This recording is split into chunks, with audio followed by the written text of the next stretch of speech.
Welcome in the Matt Bernier Show, DRF TV, live.drf.com, livestream.com, the Daily Racing Forum's Twitter handle at DRF Inside Post, as well as the Daily Racing Forum's Facebook page. My name is Matt Bernier. You can follow me on Twitter at Bernier_Matt. This is the recap edition of the Matt Bernier Show, taking a look back at racing action from this past weekend. The weekend of August the 18th, a big weekend out at the Del Mar Thoroughbred Club, as well as a couple of big graded stakes up at the Spa. Saratoga Springs, New York. We'll have a stakes montage, as we always do, as well as the weekend's best as far as Buyer speed figures, and give you a look ahead of what's to come on DRF TV this week. Happens to be Travers Week up at Saratoga. If you listen to this thing in podcast form, like most of you do, YouTube, SoundCloud, iTunes, video.drf.com, as well as Spotify. If you listen on YouTube, click that subscribe button, give us a thumbs up. Always appreciated. You get all the latest offerings from DRF TV. And if you're over on iTunes, write us a review, give us a positive rating. We're going to kick things off with the marquee event of the entire Del Mar meeting. 1.25 miles on the main track, 3-year-olds and up. This is the field for the Pacific Classic. Again, a Grade 1 event, $1 million of the purse. All eyes on Accelerate for John Sadler and now Joel Rosario, because unfortunately Victor Espinoza dealing with the injuries from that fall that happened a few weeks back. So Rosario picks up this mount. All eyes were on Accelerate, coming in off of a long layoff. Hadn't seen him since a smashing victory in the Gold Cup out at Santa Anita. He'd be looking for a pretty significant trio of victories. Call it a trifecta, if you will. The Big Cap, the Gold Cup at Santa Anita, as well as the Pacific Classic. Really put him in sort of a different echelon, as not that people haven't given him full credit. We'll dive into that after we talk about the race, but this would really kind of solidify his position as the leader with the older horses. Would he be able to do it? Trevor Denman with the call. 7 lengths as they turn for home. Pavel second, the others just racing for third money. And it is all Accelerate clear by double figures with a 16th of a mile to go. They said he would overwhelm this field, and he certainly has. Accelerate for John Sadler, and Joel Rosario gets his fourth. Accelerate blows the doors off the field. Wins by more than 12 lengths at odds. 12 lengths at odds of 2 to 5 over Pavel, who runs second, and Prime Attraction fades to run third at odds of 15 to 1. If you played the trifecta for 50 cents, comes back $13 even. Let's talk about the winner, Accelerate. He is now 8 of 20 lifetime. You see that he has been in the money in 18 of 20 lifetime starts. $2.3 million in career earnings, owned by Ronus Racing LLC, trained by John Sadler, bred by Mike Abraham in Kentucky, ridden to victory by Joel Rosario, and you see the pedigree at the bottom of the horse card. He is by Looking at Lucky, out of an awesome, again, mare named Issues. I would imagine this is the most successful son or daughter of Looking at Lucky thus far. From a speed figure standpoint, no time form U.S. figures are in for any of these races, so we're just going to stick to the buyers at this point. 115, career best number for Accelerate, winning this race at 1.25 miles. Everyone carried 124 pounds, so there's no sort of issues there or no concerns about who carried more or less or whatever else it may be. This was just all around a dominating effort from this horse. He was basically 3 or 4 paths off the rail throughout the entirety of the run. He sat off of the pace figures, or pace setters rather, and just took over with authority rounding the far turn. It was a little bit of a blitz reminiscent to what we saw from Beholder a few years ago when she won and beat the boys in the Pacific Classic. It was rounding that far turn that she absolutely destroyed the field. And that's exactly what Accelerate did in this spot. And I think you don't have to go much farther than looking at the fractions that he set himself throughout this race. Now, understanding that he wasn't out there on the lead for the entirety of it, but he himself went 23:31, 23:64, 24:34, 24:83, and 25:72. Kind of a general rule of thumb, you come home in less than 26 for that final quarter in a 1.25 mile race, you're going to be in pretty darn good shape. And this horse, especially with some tactical speed, he's really a major threat when it comes to Breeders' Cup Classic time. You have to acknowledge that. John Sadler says the plan right now, we're going to run him in the Awesome again. That's going to be on September the 29th out at Santa Anita, a final prep leading in to the Breeders' Cup Classic, where I believe I had read it might be Bet365 overseas, over in Europe. They've installed this horse, Accelerate, as your current favorite for the Breeders' Cup Classic. Tepid, but he is the favorite for the Breeders' Cup Classic. I tweeted something along the lines on Sunday morning because I had seen so many people talking about how, well, this is an indictment on the older horses as a whole and X, Y, and Z, and there's some jackwagon coming back after I said, what else does he need to do to prove that he is a top-notch horse? He's not Gun Runner. He's not Arrogate. But you know what? Not many horses are Gun Runner or Arrogate. He's still pretty damn good. So when I get some blowhard that's out there saying, just bet or don't bet, don't talk about this, get away from me. I don't have time for that. This horse right here, he deserves more credit, I think, than he's getting at this point. And guess what? I understand. People want to talk about this doesn't necessarily mean that he's going to replicate that in Louisville. I understand. We all know John Sadler's record outside of California, not great. Borderline poor. Maybe not even borderline. It's been poor. But he has had horses run well outside of California. Just because the big victories haven't come doesn't mean that it's not going to happen. This horse, Accelerate, ran really, really well down at Oaklawn earlier this year. His barn almost won the Breeders' Cup Distaff at Keeneland with stellar wind a few years back. So it's not as though these horses are incapable of running outside of California. I think you need to look long and hard. How many horses at 10 furlongs right now are in better position than a horse like Accelerate? And if you don't want to bet him at 5-2, that's fine. That's not my point. My point is, you'd be stupid if you sat there and said he is not a legitimate threat and arguably the horse to beat when it comes to that division. John Sadler's done a tremendous job with this horse. Rosario gave him a beautiful ride, especially considering this was really, I believe, his first time riding this horse. Normally you have Victor aboard.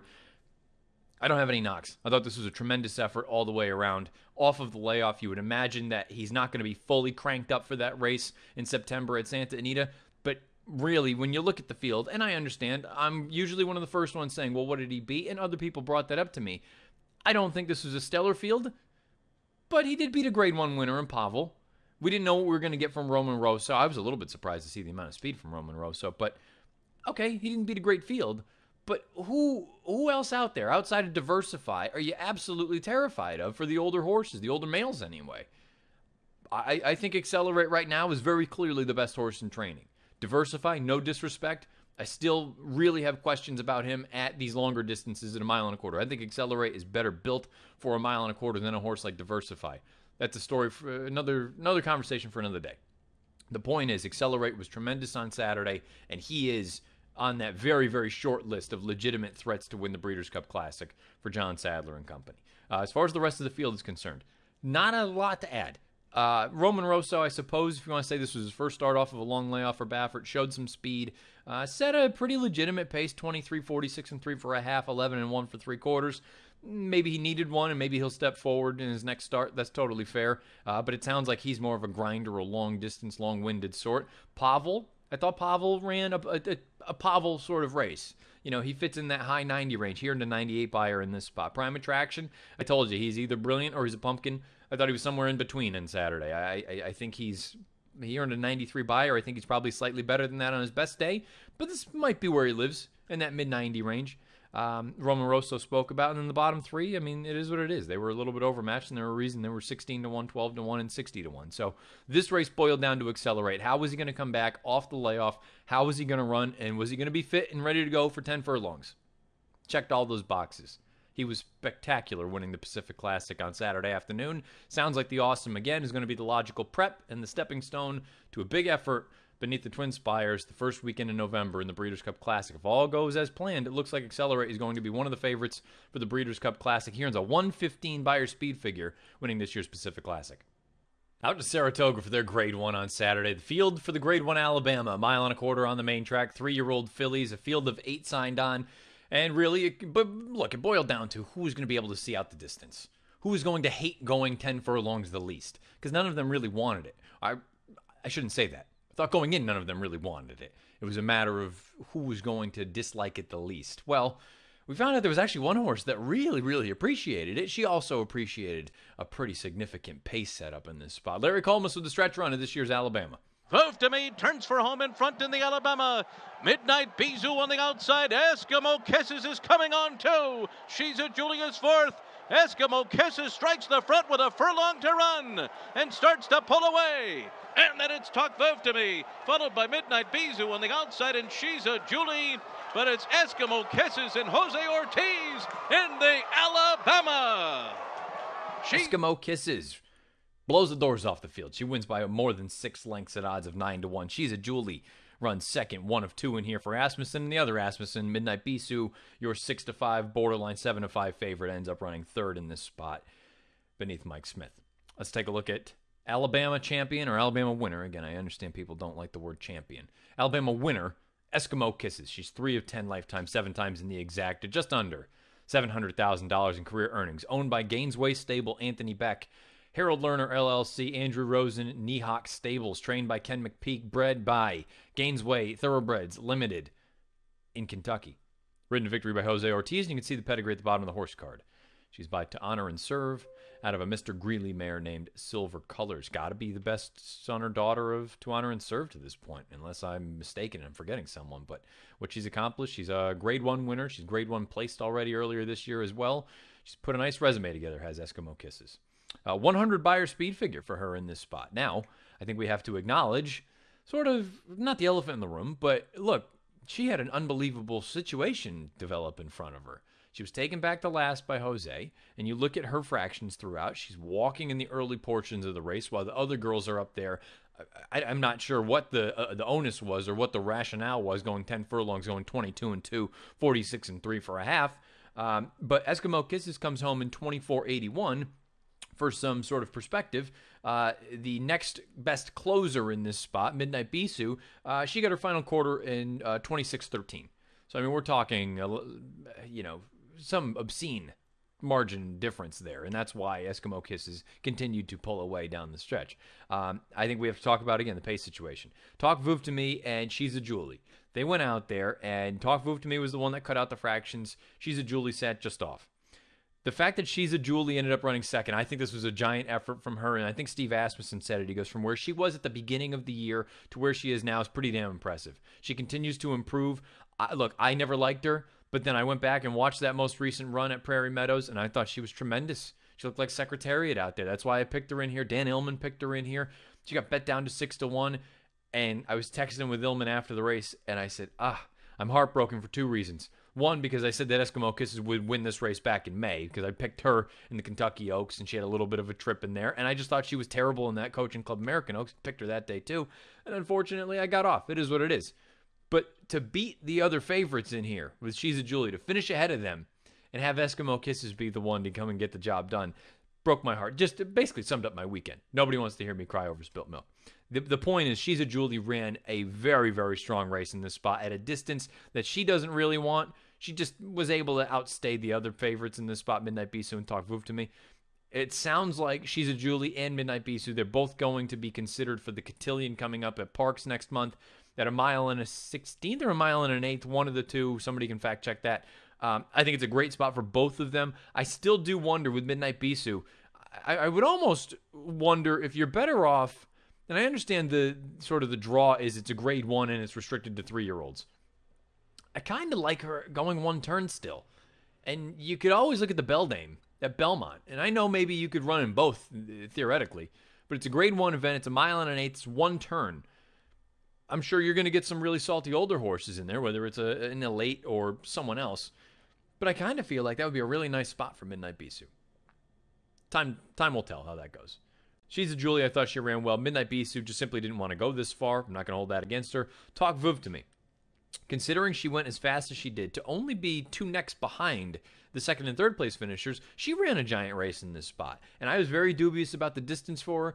I mean, obviously she didn't see it out, but at the end of the day, when you go that fast, there's hardly any horse that would ever be able to see out that distance. I really genuinely believe, and I don't know what the connections are going to do. I haven't read or heard anything about where they may choose to go. I think if you were to look at her and run her in the filly and mare sprint, I think she is a fascinating candidate for a spot like that. You need to find a way to get there first. But to me, I think at 7/8 of a mile, the speed that she brings to the table, the stamina that she has, because, again, we know what she's capable of at 1 1/16. I think she would be an absolute primetime contender for the filly and mare sprint if they choose to go there. Obviously good. If they choose to take on the older horses, not take on the older horses, they're going to take on older, but if they choose to go to the distaff, I just think the water is so much deeper there at a distance that I'm not totally convinced she appreciates 9 furlongs. To me, if I were involved with the connections, I'd be saying the target's the filly and mare sprint at 7/8. How are we going to get there? We're going to have 1 prep, 2 preps, whatever else it may be. As far as the rest of the field is concerned, your winner, Eskimo Kisses. Ken McPeak, great job.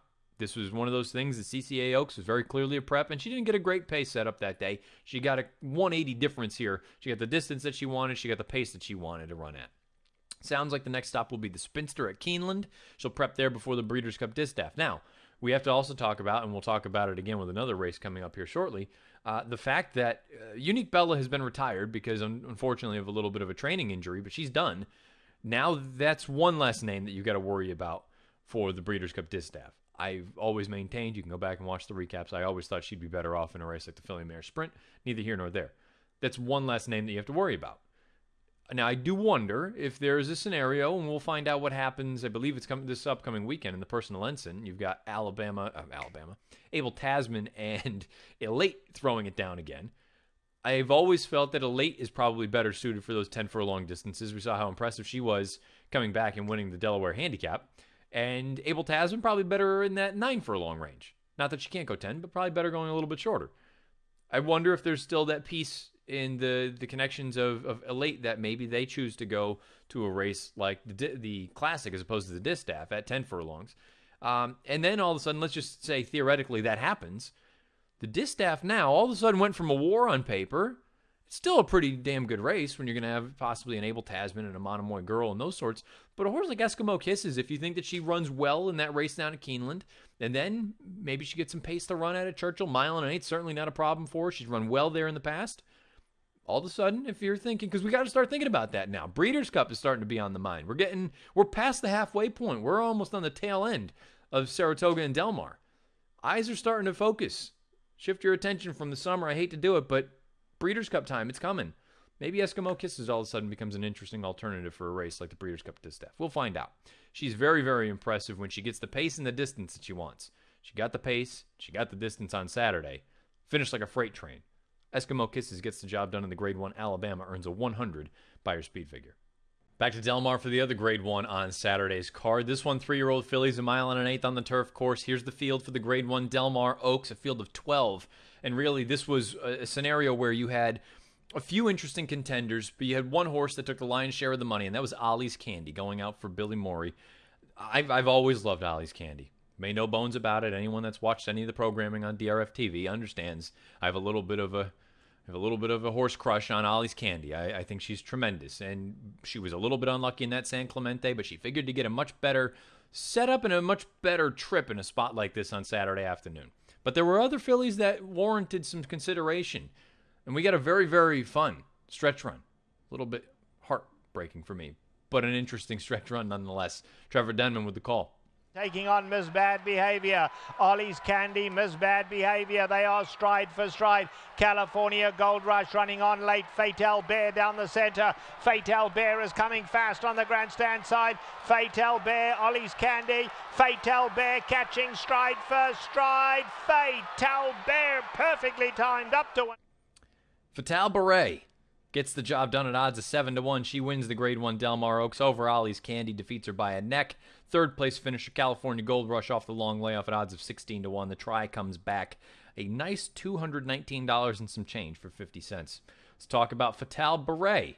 She's 5 of 10 lifetime, over $422,000 in career earnings, owned by Benowitz Family Trust, Head of Plains Partners LLC, Matheson and Powell, trained by Leonard Powell, bred by SNC Renier and San Gabriel INV Incorporated. Invitational. I'm not entirely convinced I know what I'm talking about. In France, she's a French bred, and you can see she's ridden to victory by Kent Desormeaux, the pedigree at the bottom of the horse card. She's by Pedro the Great out of a Samarez mare named Mofa Beret. 93 buyer for Fatal Beret, winning this year's Del Mar Oaks. She comes home in 11:39. Beautiful ride from Kent Desormeaux. I thought it did everything beautifully. This is a filly that I liked in the Belmont Oaks. Thought she ran okay, inoffensive, not great, not poorly. Then you had 2 starts prior to that. That was really the race that jumped off the page and said she's capable of winning a spot like this, in a race like this. She got some pace in front of her. They went 23-1, 47 flat, 12-1 for 3/4. Not a blistering pace by any stretch, but an honest one. One that would help a horse that was mid-pack like Fatal Beret. Kent eases her out, sends her along, and she comes and finishes very, very well and just runs down Ollie's Candy on the front end. Just one of those instances where, you know what, I just think probably the horse that was a little bit better on this day, because I can't sit here and make any real excuses for Ollie's Candy other than the fact that perhaps she was the first one up there prompting the pace, but really, again, the pace wasn't off the charts fast. I just thought Fatal Beret came and got her. So a big effort from her. Fatal Beret, it sounds like Leonard Powell wants to keep her against her own age group for the rest of the year. Sounds like they're going to pass on the Breeders' Cup for this year. They'll wait till next year when she's a 4-year-old. But they're going to look at the QE2 down at Keeneland. They don't love, I don't want to say they don't love that idea, but they know that there's a big girl down there for Chad that's going to be waiting. We'll talk about her in a little bit when we go over another stake from Saratoga. Followed by the American Oaks at the end of the year up at Santa Anita. Fatal Beret, she's the kind of horse I don't think a 1.25 miles will be a problem for. 1.8 miles obviously is not. She just needs a little bit of pace, and she'll come with that serious late bid. Ollie's Candy. I have a little bit of a, let's say, an intriguing spot. I don't know where the connections are thinking, what they want to do with her. But we've seen her run well on synthetic. We know she can run well on turf, and she's a graded stakes winner on dirt. I mentioned when we just went over the Alabama earlier that the defection of Unique Bella due to injury makes that distaff, you've taken a name out of it. Before we get to the distaff, though, there are other big races in Southern California for older fillies, or not, I gotta stop saying older, for fillies and mares, because we're getting to that time of year now where the 3-year-olds are going to take on the elders. All of a sudden, the Grade 1 Zenyatta out at Santa Anita. You're telling me with Unique Bella out of the picture, all of a sudden, a horse like La Force, as good as she has been, and she has turned into a very, very nice filly, but is La Force putting any fear into you? Real fear? If I were involved with the team of Ollie's Candy, I'd be looking at that race. I know she can act on dirt. She has that tactical speed. She can be forwardly placed. I don't think the distance got her beat here on Saturday in this race. I just think, again, it was she was too clear of the third-place finisher, California Gold Rush. We'll talk about in a moment. I think I would, if I were involved, I'd go to the Zenyatta with Ollie's Candy. 1 1/8 dirt, tactical speed. You've lost really the big name in that division in Southern California in Unique Bella. So you got to deal with La Force. You got to deal with animosity trying to stretch out in distance. You got to deal with mopetism. I mean, that to me, it feels like it's ripe for the picking. You got an up-and-coming 3-year-old who continues to improve, tactical speed, run on the dirt, already won a graded stake at that track, at that surface. I would send Ollie's Candy to the Zenyatta. I have no idea what the connections want to do with her. That's where I would go if I was involved. California Gold Rush. Thought this was a very, very promising effort off the long layoff. We hadn't seen her since February. This is her first start against graded stakes company, and she came home very nicely, 11.69 for that final 1/8 of a mile. She earns an 89 buyer. To me, this is the kind of horse that second time off the bench could be the time to strike with her, because you figure she's going to move forward with a little bit of tightening, a little bit of fitness. The fact that she ran as well as she did here speaks volumes to her ability. I think California Gold Rush is very, very interesting if they choose to keep her in the 3-year-old group, or they want to go 1.25 miles with her in a race like the Rodeo Drive against older fillies and mares. Ms. Bad Behavior, the 4th place finisher, excuse me. We talked about it in the preview leading into this race. For me, it's not an issue of talent with her. It's an issue of distance. I think she's just a crack miler. I think she's very, very strong. I would imagine she's not Breeders' Cup caliber right now from a speed figure standpoint. I would imagine you're probably thinking a race like the Matriarch at the end of the year back at Del Mar, flat mile. Having said that, she's still going to need to improve, but she always has a puncher's chance with that speed that she brings to the game. There's plenty of other horses in here. Animosity took a terrible step going into the far turn. Sounds like she's okay. Fingers crossed, knock on wood. That was a scary moment for an instance. One other horse that I want to really discuss, because I'm very, very interested to see where they choose to come back with her, what kind of races they want to run her in. I don't think Colonia got a fair shake in this race. I thought she was ridden quite passively by Joel Rosario. She got pinched back early on when they were exiting the gate, but she's probably going to come from the back of the pack anyway, so it didn't really affect much, I don't think. She was just held back for quite a long time before Rosario started to make a move, and once he did, coming off the far turn, he got stacked up and behind horses there for just a brief minute, but enough. Finally, he gets her out into the clear, and she kicked home really, really strong. Came home in 11:45. She galloped out monstrous. To me, if I'm Graham Motion, I'm looking at a horse like Colonia saying, okay, we won that stakes race at Arlington. Her second start was here. I think it's better than it looks on paper. I think she wants to go longer than this. And I know that the division in Southern California is not particularly strong. I'd be bringing her back out there for the Rodeo Drive at 1.25 miles. I know you're facing older horses, and I know X, Y, and Z. You might face a couple of the other girls in here. You might face California Gold Rush. I would take Colonia and send her right back out for a race like the Rodeo Drive. That's going to be on that prep weekend, I'd imagine, along with the Zenyatta and the Awesome Again and all sorts of races. That's what I would do. But again, That's the thing. I don't have any say with any of these horses. So all I can do is offer opinions where I think they would fit, and I think they would be interesting in certain spots. I think Colonia in a race like the Rodeo Drive at 1.25 miles is interesting. I think a horse like California Gold Rush in that spot is interesting. I also think California Gold Rush in a race like the QE2 at Keeneland is interesting against 3-year-olds. Ollie's Candy, I'd run her in the Zenyatta on dirt against older horses.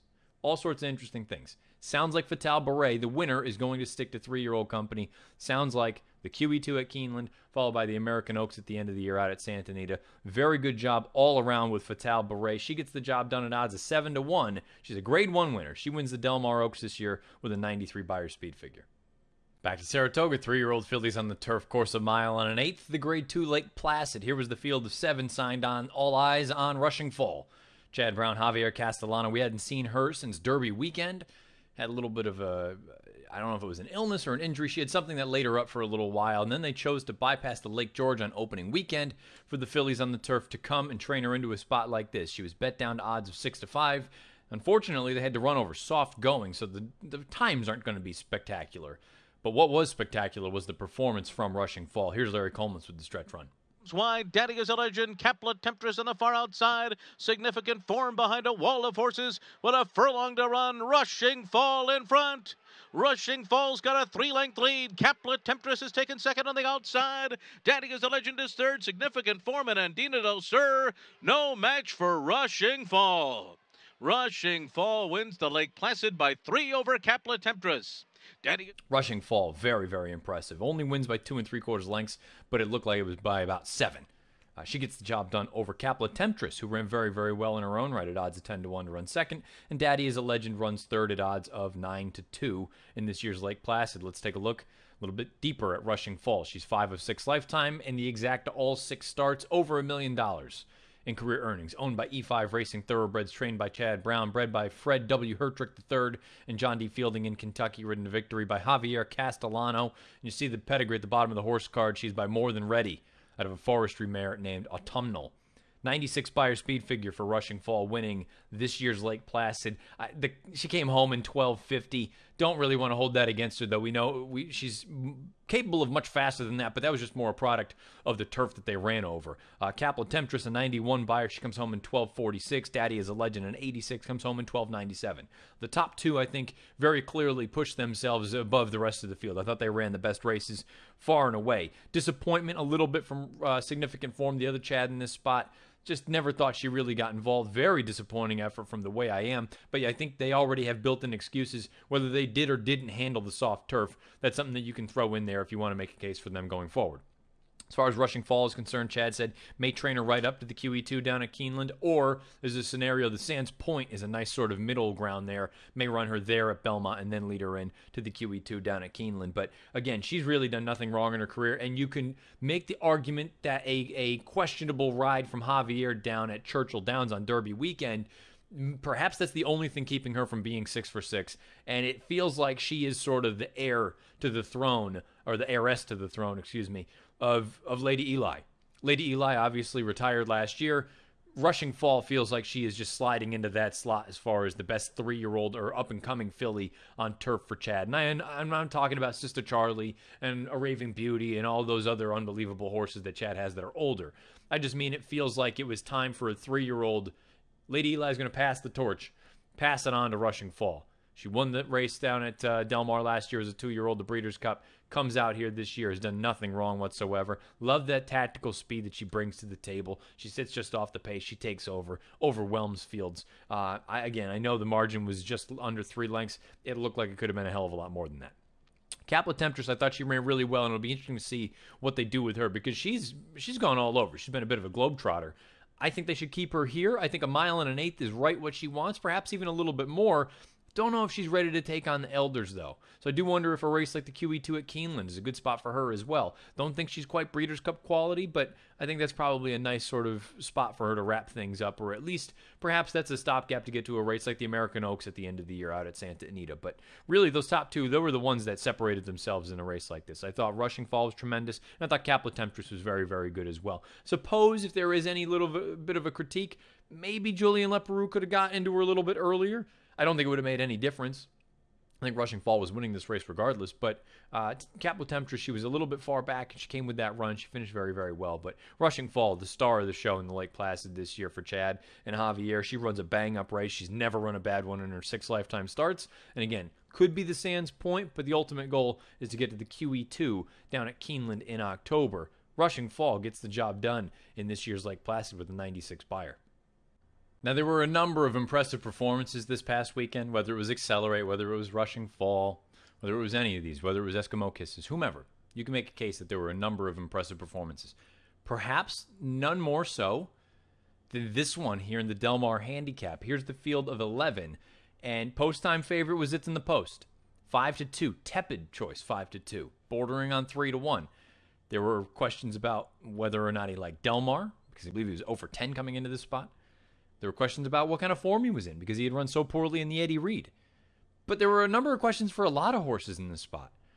There was one that it felt like perhaps there was a scenario, especially if you listen to his trainer, that the Eddie Reed, okay, he didn't really pick his feet up that day, but this was the goal all along, to get him stretched out to a longer distance. And boy, did he ever come with an electric performance. Here's the stretch run of this year's Del Mar Handicap. Side, here comes Flamboyant with a late run as well, and also Multiplier. Homeward bound Fashion Business, well clear. Fashion Business is clear by 7 as they come to the wire. What a smart ride by Flavion Pratt. He took that gamble and it paid off handsomely. Fashion Business romps in. You got to want to finish second. Fashion Business wins by 1 million. He gets the job done in this year's Del Mar Handicap, followed by You Gotta Wanna and Multiplier, who runs third at odds of 4-1. Having that 45-1 shot run second, though, if you played the exacta for a buck, comes back $233. Not bad for a Phil D'Amato exacta. Let's talk about the winner, Fashion Business. 3 of 12 lifetime, $283,000 in career earnings, owned by Little Red Feather Racing and Marcia Nafee, trained by Phil D'Amato, bred by Andrew Rosen in Great Britain, ridden to victory by Flavian Pratt. Might be the ride of the weekend, possibly. You see the pedigree at the bottom of the horse card. He's by the great Frankel, out of an Empire Maker mare named Icon Project. 104 buyer speed figure in this just smashing victory from Fashion Business, won by more than 5 lengths. Came home in 11:77. That point right there, I don't think can be overstated. We're going to rattle off to you the top 7 finishers and their final eighths of a mile. 11:77, 11:42, 12:16, 12:20, 12:18, 12:09, 12:53. The reason to me that's significant and important to note, Fashion Business went for home with a half mile to go because Flavia made that big move, that brush up to the front. So that 11:77, the second fastest come home time of the top 7 horses, but that's also considering he started his run a hell of a lot earlier than the 8th pole.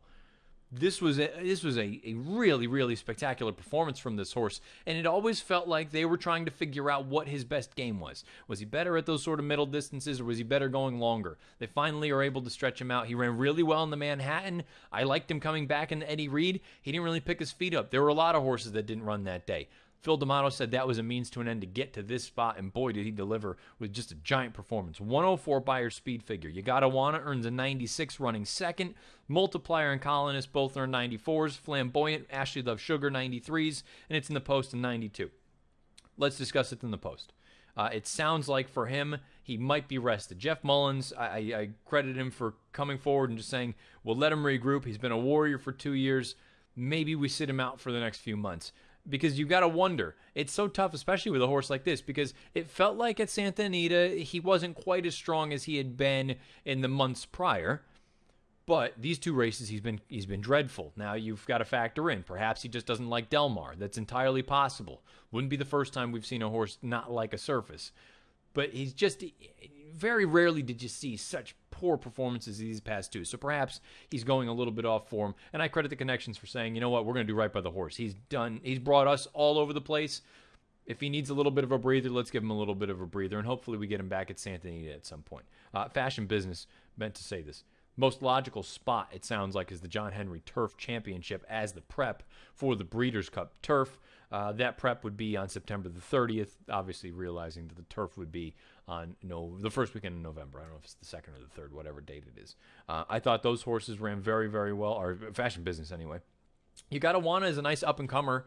I don't know that he's necessarily a Breeders' Cup type, but maybe there's some spots for him going forward as he continues to improve. Multiplier, nice to see him get back to a decent enough effort. Colonist, still, I don't know, man. I don't know what his game is at this point. I wonder if he's just a notch or two below, whether he goes long on turf, whether he's a middle distance, or whatever else it may be. Ashley loves Sugar. I hate to say it. It is what it is. He's 7 years old. I think he's probably lost a little bit on the fastball. I think he's getting a little bit long in the tooth. Don't think he's quite what he once was. Kenja Storm needs to go shorter. I don't think this distance was going to work for him. Didn't think it was going to, and it didn't work for him. The horse that I want to discuss is Flamboyant.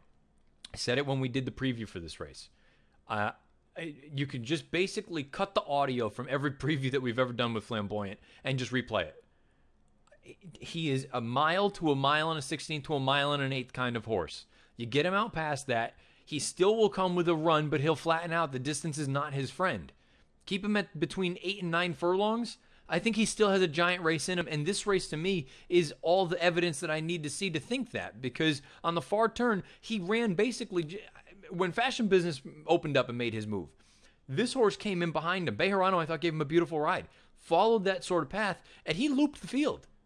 And for a minute, it looked like he was getting ready to actually threaten, and he flattened out down the lane. He has that bang quick burst, and the distance is not his friend. You get him back to a mile and a 16th, mile and an eighth, and I recognize it's easier said than done because not every stakes race is between 8 and 9 furlongs. But my goodness, get this horse back to a middle distance. You saw what happened when you ran him in the middle distance race up Northern California on the turf. Bang, winner at 11-1 or whatever it was. He's run big races at these sort of distances in the past. The longer it goes, the worse it is for this horse. Keep him between a mile and a mile and an eighth. I threw him on my DRF horse watch. I thought he ran really, really well on Saturday. I just think the distance got to him. To me, this is the kind of horse, you get him shorter, he's going to fire. He's going to fire, and he's going to be a big, big price. He was 21-1 here, wherever it ends up being. And I'm trying to think. That's the problem. He's not a grade 1 caliber horse out on the East Coast, so a race at Keeneland probably doesn't work for him. At Santa Anita, I'm trying to think if there's anything in the fall off the top of my head. I can't think of anything. If you want to fire away at me on Twitter, at Bernier_Matt, or beneath the video player on YouTube. To me, Flamboyant, he's that kind of horse. Mile and an eighth. You got a big chance with him still, and a big, big number. At the end of the day, no one had a chance in this race outside of Fashion Business. Fashion Business with one of the more impressive performances from an older horse on turf this year, and one of the more impressive speed figures as well. 104 buyer for Fashion Business. Sounds like the John Henry Turf Championship is the logical prep leading into the Breeders' Cup Turf. Last race we'll recap here on the recap edition is the Del Mar Mile. This was run on Sunday afternoon at the Del Mar Thoroughbred Club. Let's take a look at the field. 13 were signed on. You could go 15 different ways in a 13-horse field. Post-time favorite ultimately landed on Bowie's Hero, which was a little bit interesting. He figured to be one of the more likely sort of contenders in here, but more so than Sharp Samurai, who was 7-2, more so than Catapult, who was the winner of the Eddie Reed most recently, more so than Hunt, who was a grade 1 winner earlier in this year. So a little bit of a surprise there.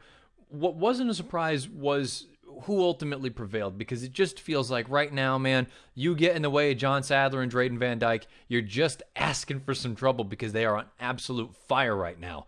The stretch run of this year's Del Mar Mile. Got to find some way. Then comes on. Big scorers on the outside. Coming for home, and Fly to Mars gets the lead.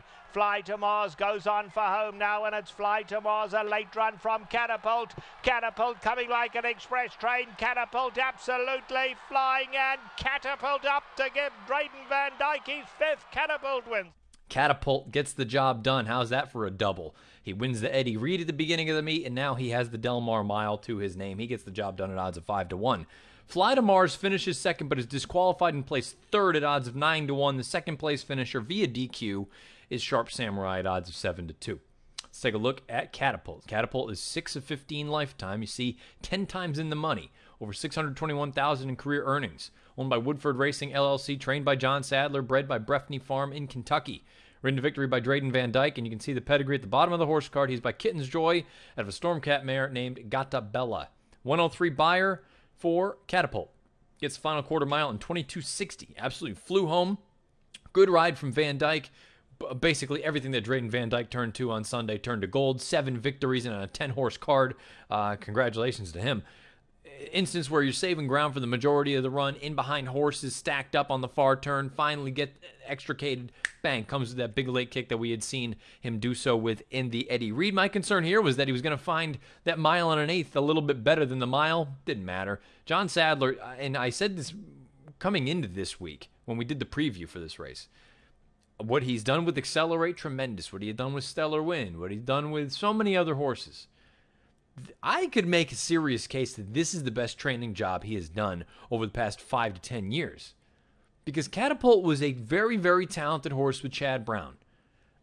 But he was always just kind of a goof. And he never put it all together. And now the fact that Sadler's gotten him, and look, again, it helps going from the East Coast to the West Coast, but he was much more professional on Sunday. This horse, I think he's turned a corner. I think he's very, very talented. There's really no telling what the ceiling is for him. He's not lightly raced, but I think he's finally putting it all together. He's matured. He's really strong right now. 103 buyer, come home in 22.60. Fly to Mars, I liked him in this spot. I thought he ran a great race. Tyler Gaffalione, tough weekend out on the West Coast. I don't totally want to fault him for this because I do feel like there was a scenario where the only chance that Fly to Mars had to win, when you could tell that Catapult was kicking and Sharp Samurai was trying to come with the bid, was to float out a little bit. Now, he probably should have, and again, it's easier said than done, and I've never ridden a racehorse, so easy for me to sit here and be the armchair quarterback. If it was a little bit less exaggerated, the float out into the other paths, perhaps you get away with it, but it was directly into the middle of Sharp Samurai, and I'm not totally convinced that Sharp Samurai actually would have finished second, but I do kind of feel like it was a bit of a no-brainer as far as the disqualification is concerned. Sharp Samurai, another solid effort. I would be lying if I said I wasn't a little bit disappointed in his two efforts thus far with the graded stakes this year, here in this race as well as the Eddie Reed.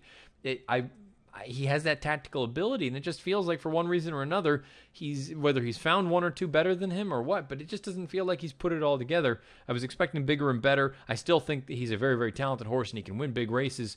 Just going to need to take a step forward here pretty quick. The rest of the field, sure, there were disappointments. Again, Bowie's Hero was a disappointment. Not entirely convinced why the tactics on Ohm were what they were. Feel like it's pretty clear at this point. He's got to go. Just send him. Go. Go. Do what they did with What of You, and if it doesn't work, it doesn't work. But we know that he can't sit. We know that he can't rate and move. He's got to go to the front, try to bottom the field out. One horse I'm interested in, and this is, I would just say, keep an eye on this as a possibility. I don't know if this is what the intentions are or not, and I had said this again back in the preview. And I liked this effort if this is what the goal is. Caribou Club for Tommy Proctor and Mike Smith. Pinched back early on, very, very tight. Smith's got to take him back all the way to last. They wait. He tips out about 9 paths off the rail, turning for home, and he finishes very, very well. His final fractions, those 2 final quarters, he actually came home quite quick. To me, it's a beautiful prep knowing that next month you've got the Woodbine Mile. He's won at Woodbine. I think the one-turn distance, the one-turn configuration, rather, is better suited for him than these 2 turns.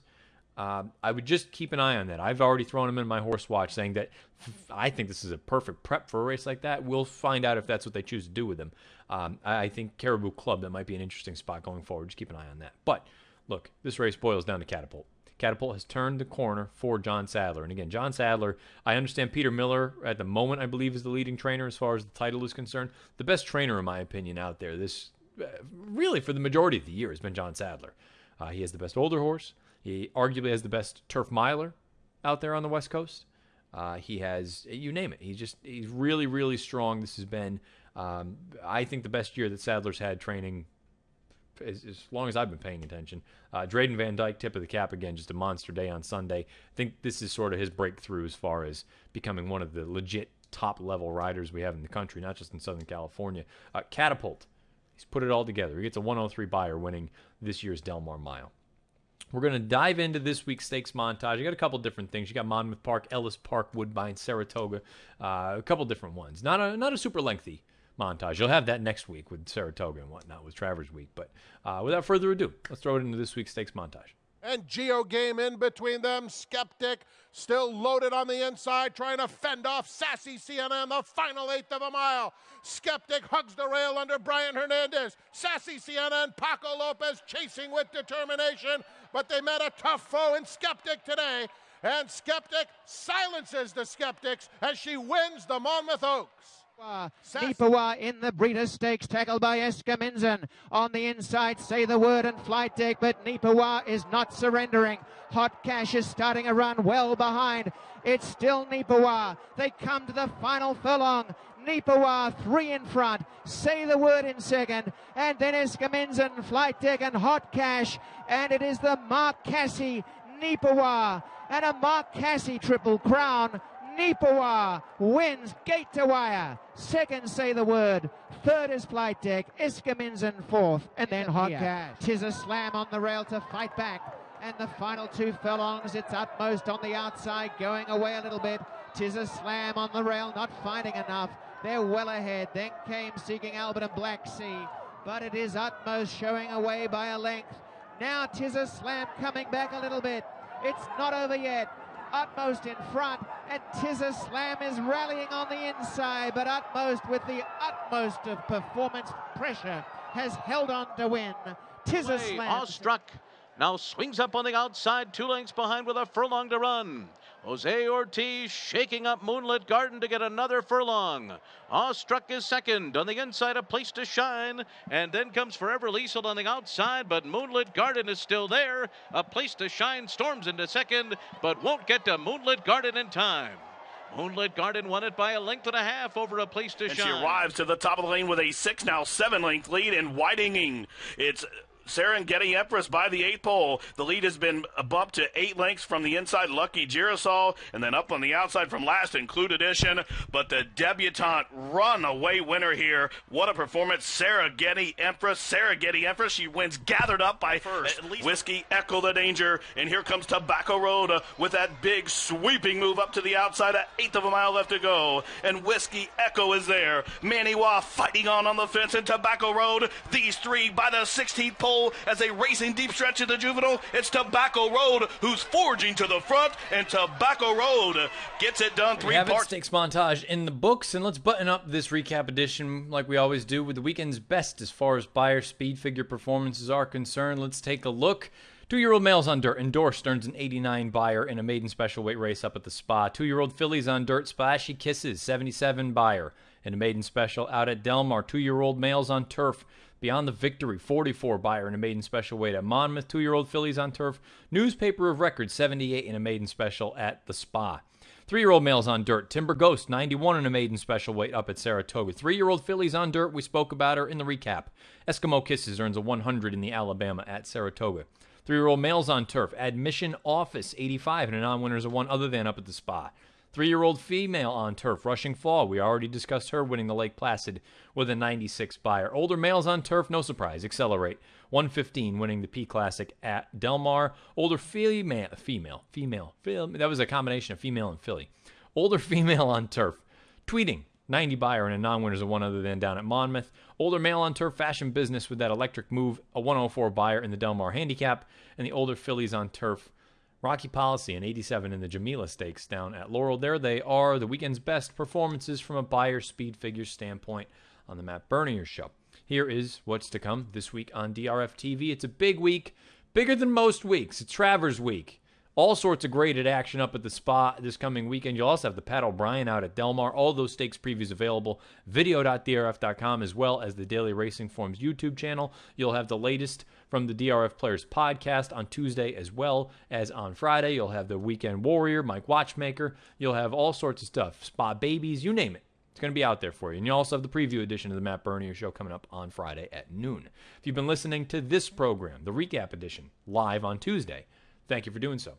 Live.drf.com, livestream.com, the Daily Racing Forms Twitter handle, at DRF Inside Post, as well as the Daily Racing Forms Facebook page. If you listen in podcasts like most of you do, YouTube, SoundCloud, iTunes, video.drf.com, as well as Spotify. Over on YouTube, click that subscribe button. You can get all the latest offerings from DRF TV. Give us a thumbs up. Over on iTunes, give us a positive rating. Give us a nice little review. Whatever else it may be, please do. Questions, comments, concerns, fire away at me on Twitter, at Bernier_Matt, or beneath the video player on the YouTube channel. Until I come back for the preview edition on Friday of the Matt Bernier Show. Best of luck, however you're playing, whatever you're playing, wherever you're playing. We'll be talking Travers coming up in a few days. This has been the Matt Bernier Show.